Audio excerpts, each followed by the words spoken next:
மயிலே மரகத குயிலே தேனே நாம் பாடும் செம்மாங்கே பூவே பொழுதே பொங்கி வரும் அமுதே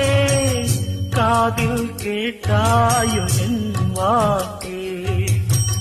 ஒன்னை எண்ணி நான் தான் ஒரு ஊர்கோலம் போனே தன்னந்தனியாக நிற்கும் தேர்போனானே பூ பூத்த சோலையிலே பொன்னான மாலையிலே நீ வந்த வேளையிலே மயிலே நீர் பூத்த கண்ணு என்று நீங்காத தாகம் கொண்டு பாடும் பாட்டு குடகு மலை காற்றில் ஒரு பாட்டு பாடுது இந்த பைங்கிளி